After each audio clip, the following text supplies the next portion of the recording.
Fear of failure, इसको और अगर स्पेसिफिक किया जाए, fear of financial failure. Financial failures, past में आपने कुछ ऐसा किया जहां पे आपको फाइनेंशियल लॉस हुआ, अब आपके अंदर डर है कि मैं दोबारा उस काम को करूं या ना करूं। ये डर हमारे अंदर होना चाहिए, नहीं होना चाहिए? कितने कहते हैं नहीं होना चाहिए? 3-4 लोग। कितने कहते हैं डर होना चाहिए हमारे अंदर? ये होना चाहिए, because money is like your life line. 2 तरह के फियर्स होते हैं, इसको ध्यान से समझ लेना। एक है साइकोलॉजिकल, एक है फिजिकल। पहले इन दोनों को अलग अलग करके हमको समझना होगा। साइकोलॉजिकल क्या है?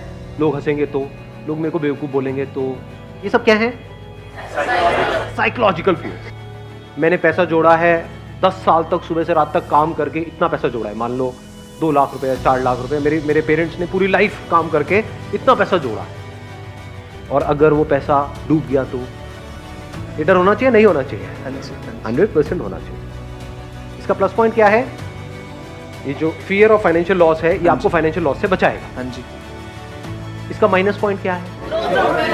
ग्रोथ रोक देगा। आप एक ऐसी स्टेट में पहुंच जाओगे जिसको बोलते हैं पैरालिसिस ऑफ एनालिसिस।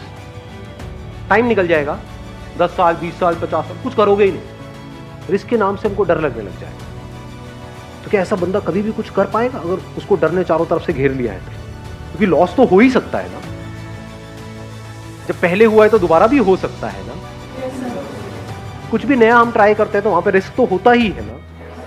ऐसा तो नहीं हो सकता कि रिस्क हो ही ना। और मजे की बात क्या है, हमको लगता है कि रिस्क सिर्फ वहां पर है, जहां पर आप हो वहां पर जो रिस्क है वो हमको नजर नहीं आता है। बिल्कुल ऐसा है जैसे घर से बाहर अगर हम कहीं जाएंगे, कहीं ट्रैकिंग करने जाओगे तो वहां पर रिस्क है ना, मर सकते हो ना ट्रैकिंग करोगे तो। घर में बैठे रहो तो कोई रिस्क है? नहीं है, ऐसा हमको लगता है। बहुत बड़ा रिस्क है, एक कैद है, कैद में जिए कैद में मरे। क्या किया जिंदगी में? कुछ भी नहीं। सुबह इतने बजे उठे, वहां पर गए, फिर आए, फिर सो गए, फिर ये किया वो किया। एक रेपिटेटिव मोड में नहीं चले जाएंगे। फिर हमें और एक रोबोट में फर्क क्या है?